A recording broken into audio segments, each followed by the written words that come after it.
चलिए शुरू करते हैं आज इस चैप्टर का लास्ट टॉपिक रेंसिडिटी, और इसके साथ ये चैप्टर भी समाप्त हो जाएगा। तो रेंसिडिटी कल हमने बात किया था कि कुछ भी, जैसे कल हमने कोरोजन के बारे में बात किया था, कुछ ऑक्सीडेशन रिएक्शन जो एवरीडे लाइफ में घटित होता है, तो उसमें एक पहला हमने कल कोरोजन के बारे में या रस्टिंग के बारे में कल डिस्कस हमने किया था। आज हम बात करते हैं रेंसिडिटी। रेंसिडिटी क्या होती है? जो खाने योग्य फूड पदार्थ हैं उसका खराब होना, उसी को क्या कहते हैं? हम रेंसिडिटी कहते हैं। तो रेंसिडिटी के बारे में आज हम डिस्कस करते हैं कि व्हाट इज रेंसिडिटी। तो पहली चीज ये है कि ऑक्सीडेशन या aerial oxidation of fat and oily food due to which unpleasant smell and taste to produce is called rancidity.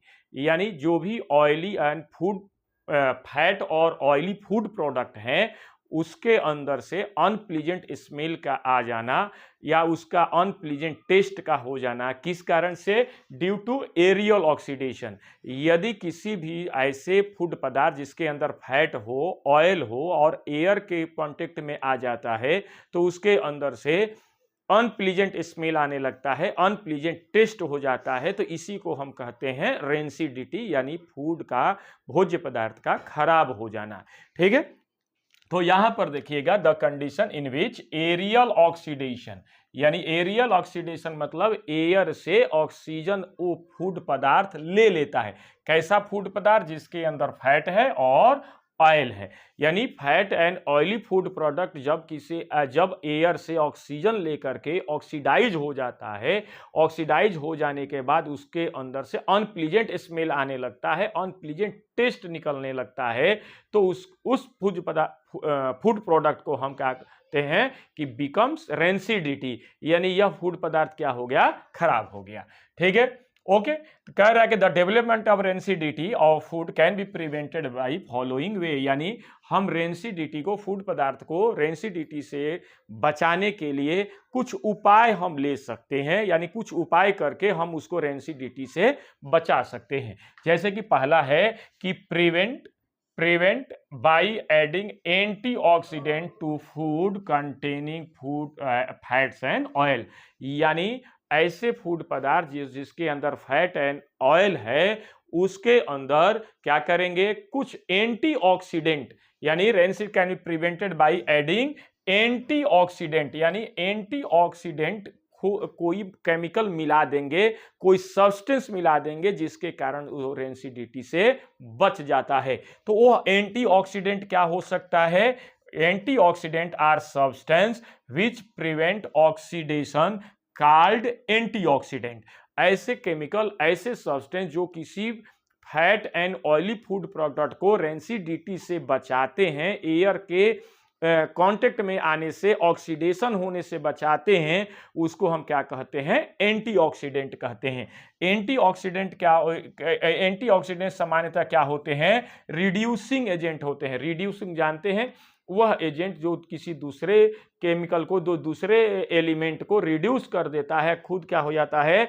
Oxidise हो जाता है, उसे हम क्या कहते हैं? रिड्यूसिंग एजेंट कहते हैं। ध्यान रखिएगा कि यहां पर जो एंटीऑक्सीडेंट है रिड्यूसिंग एजेंट की तरह बिहेव करेगा। यानी क्यों रिड्यूसिंग एजेंट की तरह बिहेव करेगा?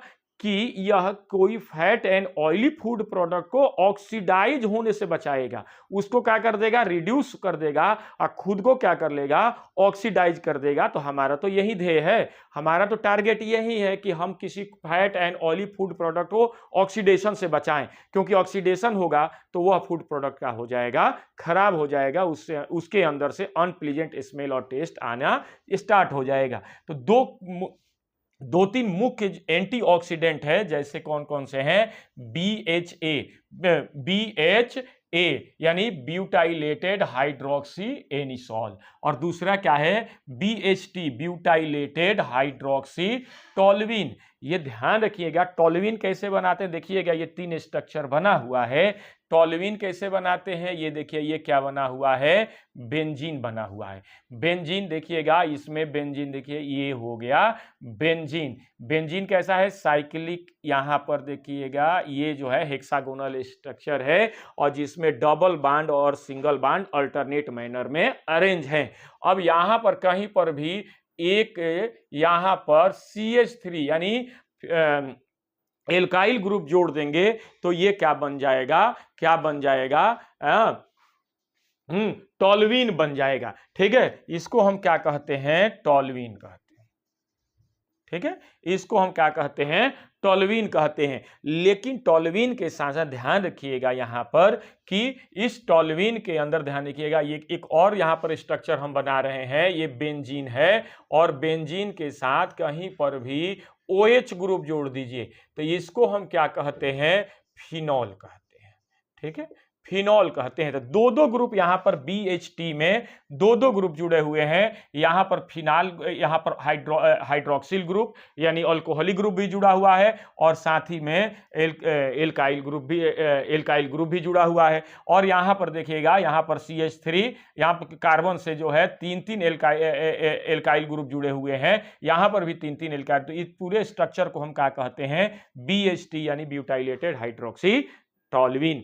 लेकिन यहां पर देखिएगा, यहां पर ये देखिए, यहां पर OCH3, ये देखिएगा यहां पर यदि हम इस तरह का ये बेंजीन बना दें, ये बेंजीन बना दें और यहां पर OCH3, तो इसको क्या कहते हैं, हम एनिसॉल कहते हैं। एनिसॉल कहते हैं, जैसे यहां पर बना हुआ है, एनिसॉल कहते हैं। अब इसके साथ साथ यहां पर ध्यान रखिएगा, एनिसॉल यहां पर OCH3 ग्रुप जुड़ा हुआ है, साथ ही साथ एक जो है वो हाइड्रोक्सिल ग्रुप जुड़ा हुआ है। यहां पर क्या जुड़ा हुआ है, ये जो है एक कार्बन से 3 एल्काइल ग्रुप जुड़े हुए हैं। तो इस पूरे स्ट्रक्चर को क्या कहते हैं, BHA यानी ब्यूटाइलेटेड हाइड्रोक्सी एनिसॉल। यानी BHA और BHT क्या है, एंटीऑक्सीडेंट है। एंटीऑक्सीडेंट ये क्या करते हैं, किसी भी fat and oily food product को ऑक्सीडेशन से बचाते हैं। ठीक है, ये रही बात। अब देखिएगा दूसरा क्या है, हम दूसरा कौन सा कदम उठाएं, दूसरा कौन सा स्टेप उठाएं जिसके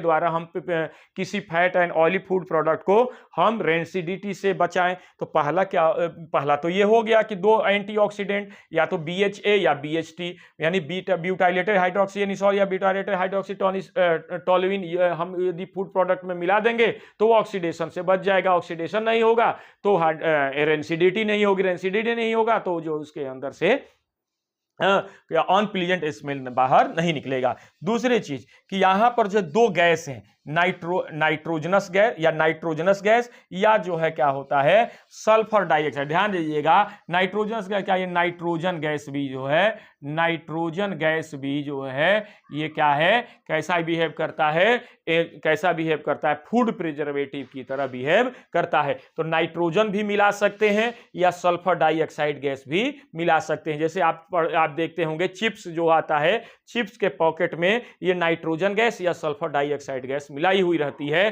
क्योंकि चिप्स जो है यदि एयर के कांटेक्ट में आ जाएगा तो वो उसका एरियल ऑक्सीडेशन हो जाएगा और एरियल ऑक्सीडेशन होने से वो उसका रेंसिडिटी हो जाएगी और रेंसिडिटी से उसके अंदर से अनप्लीजेंट स्मेल आना स्टार्ट हो जाएगा। तो इस तरह से हम रेंसिडिटी से कैसे बचाएंगे फूड प्रोडक्ट को, या तो नाइट्रोजन गैस मिला दें या सल्फर डाइऑक्साइड गैस भी मिला देंगे तो वो जो है रेंसिडिटी से बच जाएगा।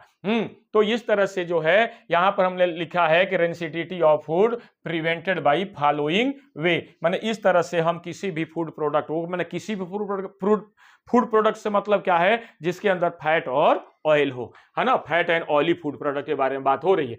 तीसरा क्या हो जाएगा, rancidity can be prevented by keeping food in refrigerator. Refrigerator मतलब होता है, रेफ्रिजरेटर यानी आपको रेफ्रिजरेटर का, ये रेफ्रिजरेटर यानी फ्रिज, है ना। तो फ्रिज के अंदर ध्यान रखिएगा, यदि फ्रिज के अंदर हम किसी फूड प्रोडक्ट को रखते हैं तो फूड प्रोडक्ट जो है या fat and oily food product aerial oxidation से बच जाएगा, और एरियल ऑक्सीडेशन से बच जाएगा तो उससे उसकी रेंसिडिटी नहीं होगी, और रेंसिडिटी नहीं होगी तो उसके अंदर से अनप्लीजेंट स्मेल नहीं आएगा।